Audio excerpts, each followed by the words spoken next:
welcome to a fantastic new week. I'm sure you're surprised every time I say fantastic new week. There's no other choice. The week had better just be fantastic. But anyway, let's dive into our conversation today. So today, what would we be talking about? Who can guess? 1, 2, 3. I'm not even sure what we're talking about today. How do we do this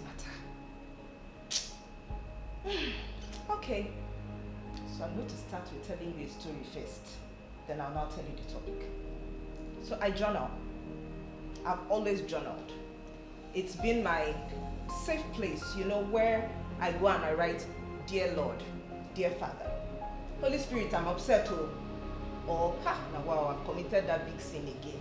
After all the rebuke and warning and learning and growing, then I just went and I just took one landslide, glorious backsliding. So yes, I journal. And I've journaled for probably as long as I've known to journal. So I don't know how many years. I have been privileged to have kept some of those journals, and some maybe have gotten lost in translation along the way.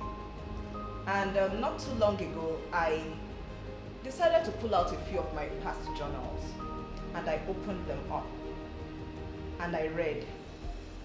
Honestly, if I was Oyibo, I would be blushing with embarrassment.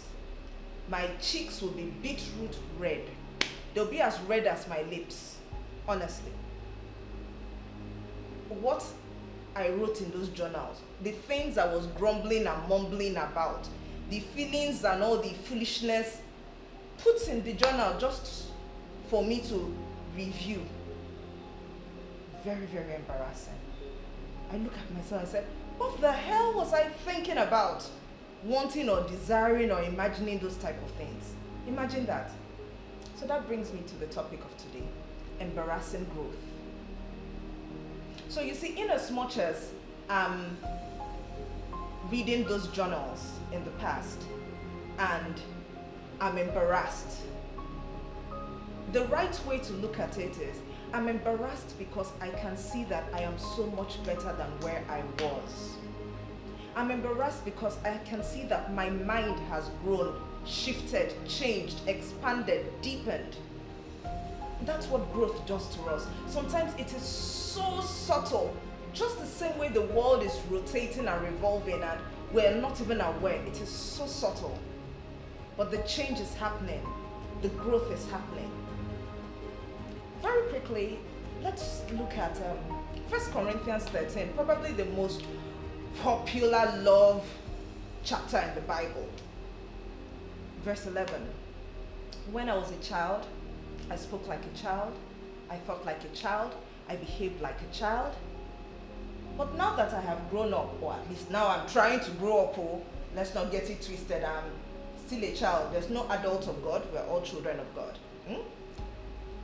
I am acting more like a child. I'm acting more like an adult. I'm thinking more like an adult. I'm being more responsible. I am putting away childish behaviors. Now, not childlike, childish. They're two different things. Childish means being petty, being spoiled, throwing tantrums, cutting off your nose to spite your face. Those kind of things that we did, those butterfly in the M&B type of things, and it was tall, dark and handsome, and Craig had broad shoulders, blue eyes, and those kind of things that they deceived us in James Hadley Chase and all those kind of things, now. Gone are those pace setters for those of us that prefer the Nigerian version. But we've put aside childish behaviors and we're growing. If you do not journal, please journal. You're not journaling because, you just want to just write. You're journaling in order to see how you grow over time. You're journaling to see how your mind has changed over time. You're journaling because you know what? There's some prayer requests that I wrote and I've forgotten. That at that time, or maybe when I counted year after year after year, it looked like God did not answer. But time takes care of stuff. I look at my journal and I remember, I prayed about that. That too was a prayer point. It reminds me of when fast food and eateries came out. Growing up, for those of us in my generation, you'll probably be able to guess my age now. Sunday was rice and chicken type of things. Chicken happened, Christmas, Easter, New Year, the landmark times, and yes, in between here and then, we didn't have frozen chicken, it was live chicken. I knew my portion in my family. So I was amongst the people who were very, very happy when frozen chicken became popular, because it means finally I get to eat lamb and no longer just wings and legs. But that's my reality. I'm a last child, But that is what keeping track of a journal. You see how you grow. It shows how your mind has changed. It even helps you know the people that you have associated with at different points in time. Your journal is between you and the Lord. So, if you do not journal, please journal. And I hope that you have also been able to take a quick review of your life to see all the things that you were desirous of then, and you realize now that they're really not relevant. That at that time it was childish. And I imagine as I read those things and my cheeks were going really red, that who knows, maybe a few years down the line, I may read what I'm putting in my journal today. Hopefully, I will not be utterly embarrassed, but I would be absolutely blown away with how much I have grown, become wiser, become deeper, become more relevant to both myself, my society, my colleagues, my family, and to God in heaven, eternity, because that's where it really counts. I'm not just saying grow as an individual, grow in your relationship with Jesus. Yes, grace covers a multitude of sins and the mercies of God are sure every day. But part of growing is that, you want to make new mistakes. You don't want to be repeating class 1, nursery 1, kindergarten all the time.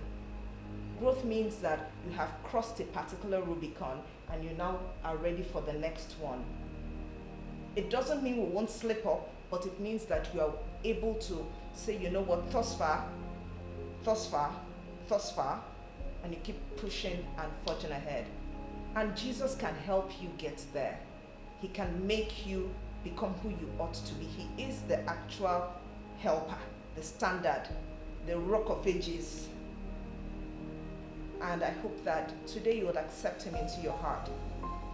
You don't need too much the organist playing something to make your heart feel no, you don't need that. Just where you are. Admit to yourself, you have been doing it by yourself and it's not working. He will make it easier. He'll provide you support. It doesn't mean it will be a rock-free journey, but at least you're sure of a companion. You're sure of where you can go and your matter will not be on social media. They're too hard for our people now. So I hope you've learned something today. I hope that you will grow, be it embarrassing or not. And it happens for the best of us. Take care, God bless you, and I hope you have had a good time today. And see you at my next embarrassing growth moment. Bye.